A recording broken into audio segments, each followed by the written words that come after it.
Dia, meus amigos. Eu estou retornando hoje porque eu dei um problema de internet. Eu comecei e ficou só no começo mesmo. Eu sou o Dr. Helenópolis, eu falo de Fortaleza. Hoje é o dia 18 de abril de 2023, nascimento do grande José Bento Monteiro Lobato, o Monteiro Lobato. É por isso que é o dia da criança, o dia do infantil, dia destinado às crianças. Embora não seja aquele dia oficial consagrado às crianças. Crianças que hoje são vilipendiadas dentro das escolas pela ideologia de gênero. Isso é absurdo, desse governo maldito que está assolando o Brasil de tanta coisa ruim. Agora, eu não sei como é que se pode ver num país desse que o Lula está pagando publicidade nas estações de rádio para elogiar, usar o governo dele. Elogiar o quê? Eu não entendi ainda. Senhores, estava usando um bocado de coisa nas redes sociais. Primeiro, o condenado em 4 instâncias. Primeiro e segundo, são as instâncias ordinárias. E 2 instâncias especiais. Superior Tribunal de Justiça e Supremo Tribunal Federal. Porque o Supremo, quando era sério, o Supremo negou 4 habeas corpus para ele sobre a incompetência da Vara de Curitiba. E depois arranjar jeitinho. Agora o que está mais ridículo agora é que ele está vendo, além dessas coisas que a gente já sabe, que o Fernando Haddad vai entregar hoje, juntamente com a Simone Tebet, o arcabouço do fiscal, né? É uma vergonha, né? E o Arthur Lira, que para mim não vale uma prata furada, já falou que a Câmara não vai aprovar nenhum aumento de imposto. Nada de imposto vai ser aumentado. Agora, um cara que assume o poder, coloca mais 13 ministérios, aí fura o teto para pagar a promessa de campanha, o dinheiro acabou todinho, foi, aí quer mais. Basta dizer, senhor, você aí que é mendigo aí do interior, que bate palma por Lula, você fez o L, você pensava que você está fazendo o L de Lula, ela faz o L de ladrão. O cara se hospedou na China, sabe quanto era a diária do hotel que ele ficou lá hospedado? 60 mil reais. Sabia disso? Você sabia que o Lula Marajanja compraram os móveis lá do Palácio da Alvorada? Só a poltrona lá, a mesa, aliás, a cama foi 42 mil e o sofá 64 mil. Eles não fizeram licitação, porque o Lula comprou para ele, particular, para depois que ele foi embora levar. É o direito dele. Ele pode comprar o material particular. Entendeu? Agora, ridículo é que a mulher do Bolsonaro, a Michele Bolsonaro, ela levou os móveis da casa dela para o Palácio da Alvorada, deixando todos que estavam lá em depósito agora, já estão cobrando dela. Está tudo em depósito, rapaz, um bocado de velho, sem vergonha. Outra coisa ridícula, não vou dizer nem de ridículo, negócio de China, que vai emprestar 6 bilhões ao Brasil, através do BNDES, para emprestar a Argentina. O John Biden está muito satisfeito com o Lula, porque deixou aportar no Porto de Santos um navio de guerra iraniano, outro navio de guerra iraniano, entendeu? Bonito é isso, né? Nas águas territoriais do Brasil, entrar navio de guerra de uma potência miserável, é de lascar, né? Outra coisa que está aí, pessoal, isso quer dizer, é fazer graça, né? Olha, o Sérgio Moro pode ser preso, sabia? Porque ele disse que o julgamento dividia sentença. Rapaz, o ministro Gilmar é tão honesto. Nunca ele botou um tostão no bolso de corrupção nenhuma. Ele, Marco Aurélio de Mello, você pensa, Marco Aurélio saiu, tem toda a pompa, toda a grandeza de dizer que os atos do inquérito do fim do mundo são inconstitucionais, porque ele mandou soltar o André do Rete, meia-noite, habeas corpus na perna, ele não ganhou um centavo. Isso eu tenho certeza, ninguém pode mexer na conduta dele. Agora, um procurador da República, que faz parte do quadro da PGR, Procuradoria-Geral da República, pedir a prisão do ministro, do senador Sérgio Moro, porque atribui a ele a informação de que o ministro Gilmar Mendes ganhava dinheiro, propina para conferir sentenças. Olha, no meu entendimento de humilde estudante de direito, com 83 anos de idade, eu sei que isso é crime de calúnia. No crime de calúnia, a prerrogativa, a legitimidade para processar o Sérgio Moro é só do ofendido ou suposto ofendido Gilmar Mendes. Ele sendo ministro e tendo sido caluniado, o artigo 145, parágrafo 1 do Código Penal, diz que ele tem que fazer uma representação criminal contra o Sérgio Moro perante o Ministério Público Federal, para ele propor a denúncia contra o Sérgio Moro, observado o prazo de decadência de 6 meses, previsto no artigo 38 do Código de Processo Penal. Aí ele tem que pedir o indiciamento do Sérgio Moro, no artigo 138, calúnia, aí difamação, 139, injúria, 140, com o aumento de pena previsto no artigo 141, inciso 2º do Código Penal. Não é igual o caso da Carmen Lúcia, que ela tinha que processar o Sérgio Roberto Jefferson pelos crimes de injúria, calúnia de difamação contra ela, e o ministro Gilmar Mendes assumiu e decretou a prisão. Só que agora o buraco é no outro canto, né, seu ministro Alexandre Moraes, que o senhor decretou a prisão do Roberto Jefferson. Será que o senhor, por causa disso, vai decretar a prisão do Sérgio Moro? Interrogação. Não pode nenhuma autoridade assumir a legitimidade de outra. Quando muito o Gilmar Mendes pode renunciar ao direito de propor a representação criminal e ele mesmo propor uma queixa-crime contra o Sérgio Moro. Não existe nenhuma proibição legal. Porque ao servidor público, no exercício do seu cargo, quando ele é ofendido por calúnia, difamação e injúria, ele tem duas prerrogativas. A primeira é representar criminalmente. 6 meses, 38 do Código de Processo Penal, decairá do direito de queixa ou representação o ofendido ou seu representante legal que ele não exercer em 6 meses. Ou propor a queixa-crime com base no artigo 30 do Código de Processo Penal, desde que observe também o prazo de 6 meses do artigo 38 e, se for procuração, colocar lá desde o artigo 44 do Código de Processo Penal. Isso é finir. Outra coisa que a gente pode falar é que hoje, às 0h, começou o julgamento das denúncias contra o pessoal que estava lá na Praça dos Três Poderes, que também não subiu, que estava lá na frente do quartel, no dia 8 de janeiro, aquele domingo, em que o Flávio Dino disse publicamente: eu estava assistindo tudo do Palácio da Justiça. Ele depois desmente isso. E outra coisa que eu acho engraçada, hoje é o julgamento virtual. Vai de 0h até 11h59 da noite de segunda-feira, ou seja, uma semana para julgamento. Alguém pode pedir vista e retardar o julgamento para 3 meses mais. Espera aí, Roberto, pelo amor de Deus, aí mata. Olha, eu estou no canal, o telefone toca, eu mudo de pensamento, eu perco o teor da coisa.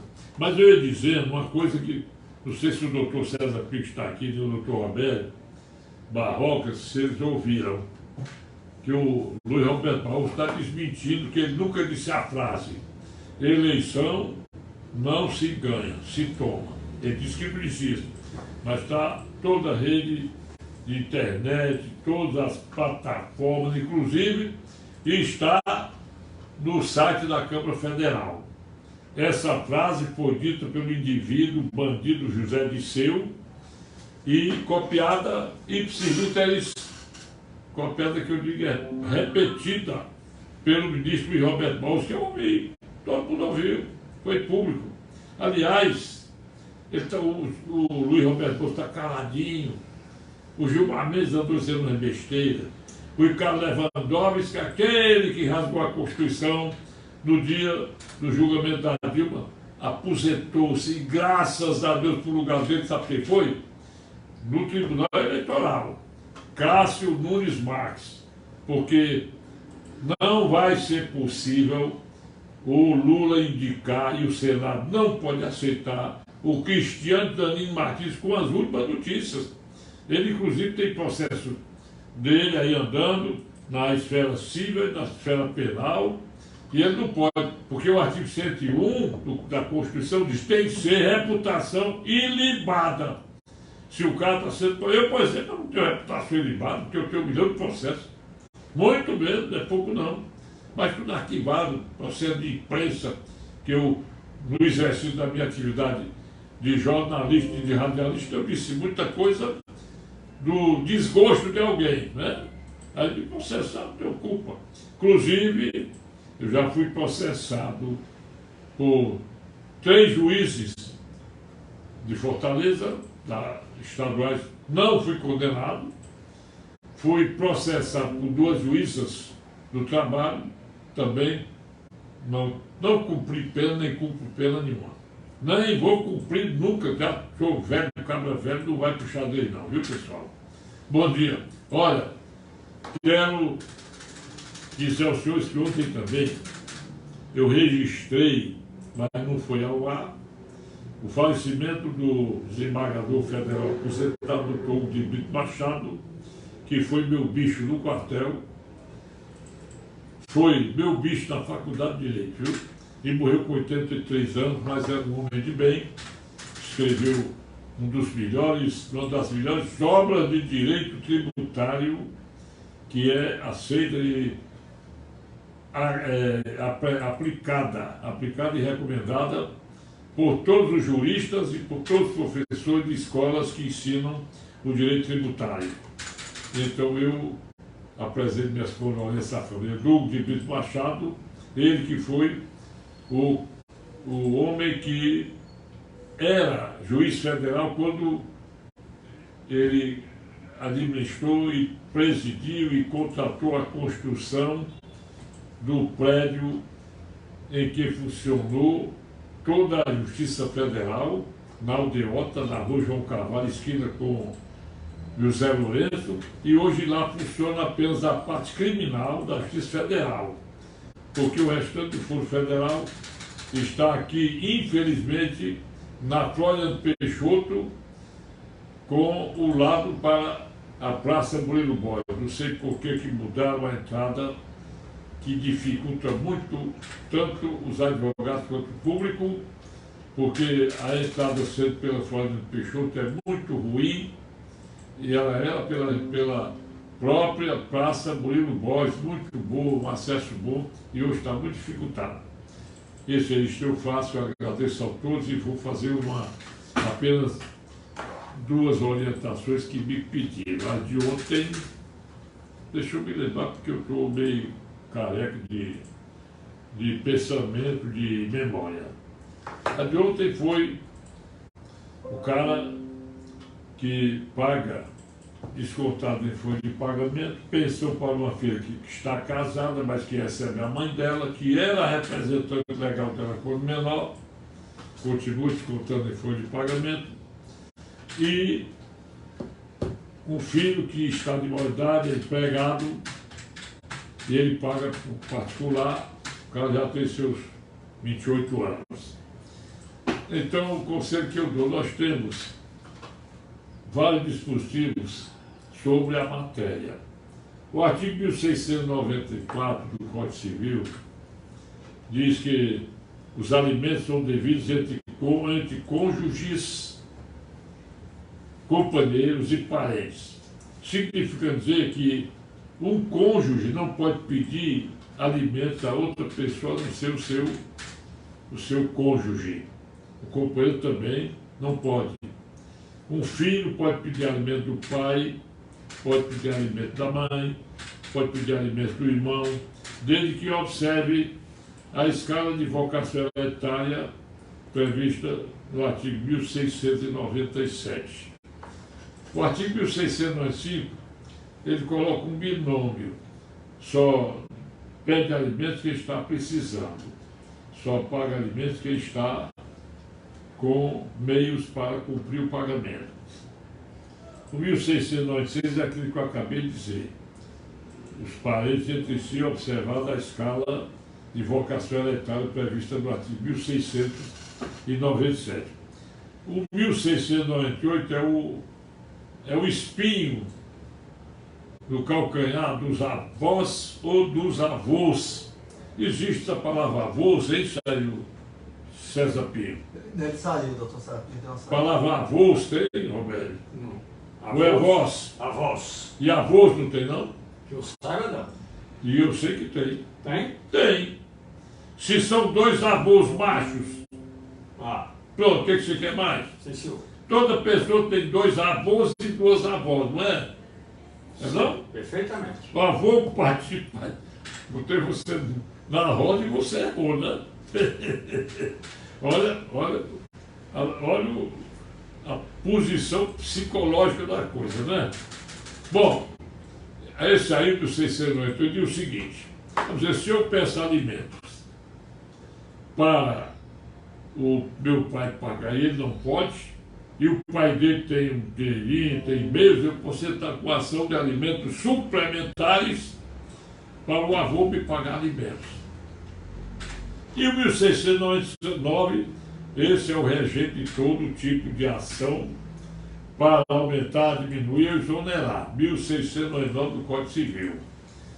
Quando majora a fortuna de quem paga alimentos, pode o credor requerer majoração. Quando diminui, ao devedor o direito de pedir redução. Quando acontecem casos de exclusão do direito de alimentos, caso da moça casada e já tem um marido, tem 25 anos, ele pode pedir a exoneração ao juiz para tirar o nome dele pagando alimento para ele na sua folha de pagamento. Aliás, eu digo e vou repetir: se eu fosse juiz, que eu nunca pretendi, quando eu mandasse um ofício para desconto de alimentos na folha de pagamento de um servidor ou de um empregado qualquer, eu colocaria a seguinte observação: quando o menor completar 16 anos, deve a genitora ser assistente do filho. Ela tem que vir a juiz dizer que pegou a procuração do filho para ela continuar assistindo.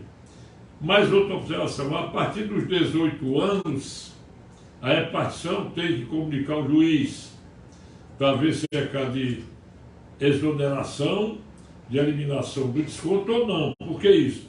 Porque o artigo 5º do Código Civil diz que a emancipação a maioridade é a partir de 18 anos.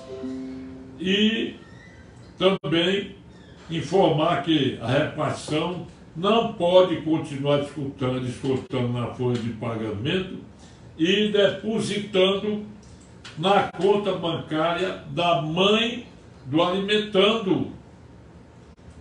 Quando ele passar dos 18 anos, tem que haver uma nova ordem do juiz, porque ele só pode chamar o garoto que recebe alimentos através da mãe para ele dizer uma conta bancária para ele receber diretamente, que ele não pode. É o caso desse rapaz. A garota casou, tem 25 anos, e ele continua com a folha de pagamento sendo descontado X no depósito na conta da mãe, ou seja, da ex-mulher dele. Isso é impossível.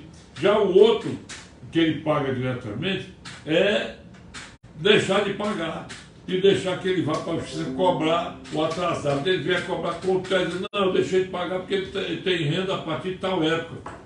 Isso é o que se chama exoneração dos encargos alimentícios de responsabilidade de alguém. Também pode haver a majoração, a mulher ou a criança pode pedir para aumentar porque o pai ganhou na loteria, o pai teve aumento de renda, às vezes você tem comerciante, sonega e tal, tem essas coisas todas, né? Isso pode ser para subir ou para descer, para aumentar, para diminuir ou para exonerar. Tinha outra coisa que me pediram, e eu não estou lembrado agora, mas que é um caso importante sobre a Constituição Federal. Deixa eu ver se dá para me lembrar. Porque o que tem acontecido é a luta que estou querendo, parece que é sobre o artigo 218 da Constituição Federal. Esse artigo 218, ele trata da inimputabilidade do menor de 18 anos. Essa cláusula é pétrea. Querem diminuir a idade da maioridade penal para 16 anos, mas não pode, só por Assembleia Nacional Constituinte. Isso é o que eu quero dizer. Agora, dizer que eu nunca vi tanta inconstitucionalidade nos atos do Supremo Tribunal Federal, só na perseguição que tem velada a nós patriotas, nós que temos Deus, pátria e família, mas aqueles que estão comungando com os atos ilícitos do PT e sua corriola, eles são aplaudidos. Basta dizer que quando aquela quadrilha foi descoberta para prender e matar o Sérgio Moro e a mulher dele, fizeram o pedido de processamento criminal do Lula, porque ele diz que isso era armação do Moro. Imediatamente o ministro Alexandre de Moraes pegou e disse, eu não vejo nenhum indício de crime algum, mandou arquivar. Não ouviu nem a PGR. Agora o pior que acontece é o seguinte, por que esses ministros não se julgam suspeitos, rapaz? Porque a suspeição está evidenciada, rapaz. O Gilmar Mendes é de lascar, rapaz. Ele ficou chorando, abraçado com o Cristiano Zanini, advogado do Lula, porque salvou o Lula. É de lascar, rapaz. O pior agora é que tudo agora investigar o Bolsonaro. Vai se perder, vai ser proibido de exercer qualquer atividade pública durante 8 anos. Isso é ridículo, rapaz. É um negócio, a parcialidade do Supremo Tribunal Federal, ela é atônica. Eu me lembrei de uma coisa também. O jornal Washington Post, ele vem em cima das palavras do Lula, rapaz. O Lula, eu disse aqui que ele está com problema psiquiátrico grave. Ele não tem mais condição de gerir qualquer negócio, não. E outra coisa que me pediram, me lembrei agora mesmo me lembrei, rapaz.